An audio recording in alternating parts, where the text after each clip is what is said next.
લક્ષ્ય ન્યૂઝ, એક નજર, એક લક્ષ્ય. રાણપુર ગ્રામ પંચાયતની ઘોર બેદરકારી આવી સામે. રાણપુર ગ્રામ પંચાયતની બેદરકારીના કારણે વધુ એક અકસ્માતની ઘટના સામે આવી છે. રાણપુર ખાતે મનુભાઈ સ્કૂલ સામે લાંબા સમયથી રોડ ઉપર પડેલા મોટા ખાડાઓમાં આજે એક વૃદ્ધ પડી જતા તેઓ ગંભીર રીતે ઇજાગ્રસ્ત થયા હતા. આ ઘટનાની જાણ થતાં રાણપુર પત્રકાર સમિતિના સભ્યો તાત્કાલિક સ્થળ ઉપર પહોંચી વૃદ્ધને રાણપુર સામૂહિક આરોગ્ય કેન્દ્ર ખાતે સારવાર માટે ખસેડ્યા હતા. ત્યાં પ્રાથમિક સારવાર દરમિયાન તબીબોએ વૃદ્ધને ગંભીર ઇજાઓ પહોંચી હોવાનું જણાવી વધુ સારવાર માટે તાત્કાલિક બોટાદની હોસ્પિટલ ખાતે રિફર કર્યા હતા. ઉલ્લેખનીય છે કે રાણપુરના અનેક રસ્તાઓ પર મોટા ખાડાઓ પડ્યા હોવા અંગે સ્થાનિક લોકો તેમજ પત્રકારો દ્વારા ગ્રામ પંચાયતને અનેક વખત રજૂઆતો કરવામાં આવી છે. તેમ છતાં આજ દિન સુધી રોડનું સમારકામ કરવામાં આવ્યું નથી. પરિણામે રોજબરોજ વાહન ચાલકો અને રાહદારીઓ અકસ્માતનો ભોગ બની રહ્યા છે. સ્થાનિકોમાં ગ્રામ પંચાયતની બેદરકારી સામે ભારે રોષ જોવા મળી રહ્યો છે અને લોકોનું કહેવું છે કે સમયસર રોડનું સમારકામ કરવામાં આવ્યું હોત તો આજે આ પ્રકારની ગંભીર ઘટના બની ન હોત.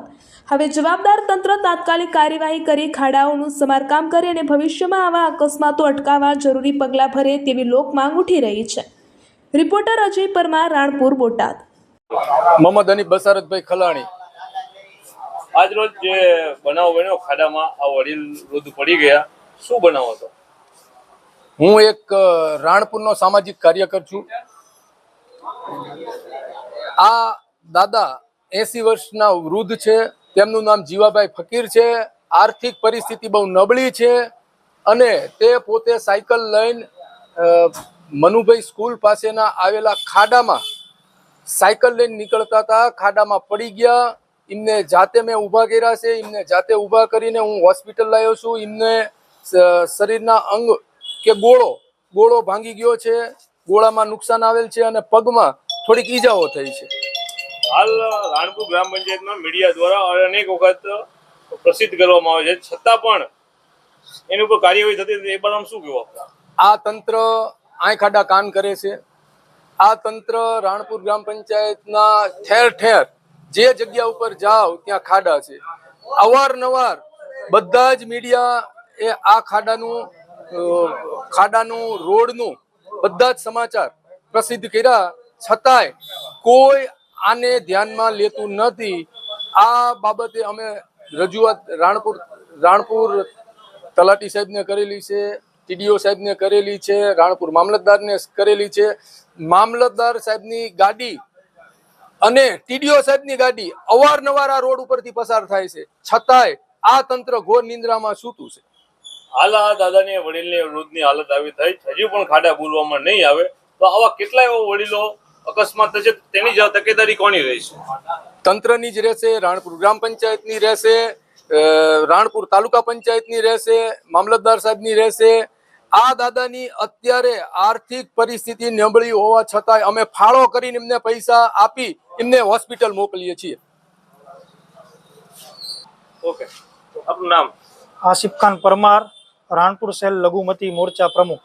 આસિફ ખાન, આ જે વડીલ દાદા પડી ગયા છે ખાડાની અંદર, અવારનવાર આ ખાડાઓ માટે રજૂઆત પણ કરવામાં આવે છે, છતાં પણ તંત્ર જાગતું હોય, તો આ બાબતમાં આપનું શું કહેવું? રાણપુર ગ્રામ પંચાયતને પત્રકાર થકી, સોશિયલ મીડિયા થકી કેટલી વાર આ ખાડાની સમસ્યાની રજૂઆત કરી છે, પણ જાણે રાણપુર ગ્રામ પંચાયતનું તંત્ર ઘોર નિંદ્રામાં સૂઈ રહ્યું હોય એવું લાગી રહ્યું છે. આજે આવો મોટો બનાવ બન્યો, આ દાદાને કેટલી ઈજા થઈ છે, એમને ગોળાની ભાંગની પણ સમસ્યા થઈ છે. અહીંયા સરકારી દવાખાને હાજર છીએ, ત્યાં એમને બોટાદ લઈ જવાનું પણ કીધું છે, છતાં પણ તંત્રનું કોઈ ધ્યાન નથી. અને તમે જુઓ, કેટલી વાર સોશિયલ મીડિયાના માધ્યમથી પત્રકાર સમિતિએ પણ રજૂઆત કરી છે, જાણે તંત્ર ઘોર નિંદ્રામાં સૂતું હોય અને મામલતદાર શ્રી, તલાટી શ્રી, એસડીએમ શ્રી, આ તમામ લોકો, સરપંચ શ્રીની મિલીભગત હોય એવું લાગી રહ્યું છે. ક્યાંય પણ કોઈ પણ જગ્યાએ ખાડાનું બુરાણ કરવામાં આવ્યું નથી. હાલ આ પરિસ્થિતિ છે, આજુબાજુમાં સ્કૂલો પણ છે અને હોસ્પિટલો પણ છે. અવારનવાર દર્દીઓ તેમજ બાળકો પણ સ્કૂલોમાં જાય છે. આ કોઈ મોટો બનાવ બનશે તો શું તંત્ર તેની વાટ જોઈ રહ્યું છે? મને એવું લાગી રહ્યું છે કે તંત્રને જાણે કેમ પ્રજાની કોઈ ચિંતા ન હોય. તંત્રને એવું છે કે જાણે સાવ મોટો બનાવ એક બને અને પછી ઘોર નિંદ્રામાંથી ઊભા થાય અને પછી સમારકામ કરે રોડનું. મને એવું લાગી રહ્યું છે. અને ખરેખર અત્યારે હાલમાં આ પરિસ્થિતિ જોઈ તો મને એવું લાગે છે તંત્ર ખાલી ઓનલી ફોર સીટ ઉપર બેસવા માટે જ છે, પ્રજા માટે નથી, પ્રજાની સમસ્યા માટે નથી. પ્રજાનું કોઈ ધ્યાનગીરી એમની હોય જ નહીં એવું લાગી રહ્યું છે, કારણ કે આવો મોટો અકસ્માત થયો છતાં પણ આ તંત્રના કોઈ માણસો હાજર પણ નથી અને એમને જાણે ભનક પણ ના હોય એવું મને લાગી રહ્યું છે. આગામી સમયમાં આની ઉપર કોઈ કાર્યવાહી નહીં કરવામાં આવે તો આપના દ્વારા શું?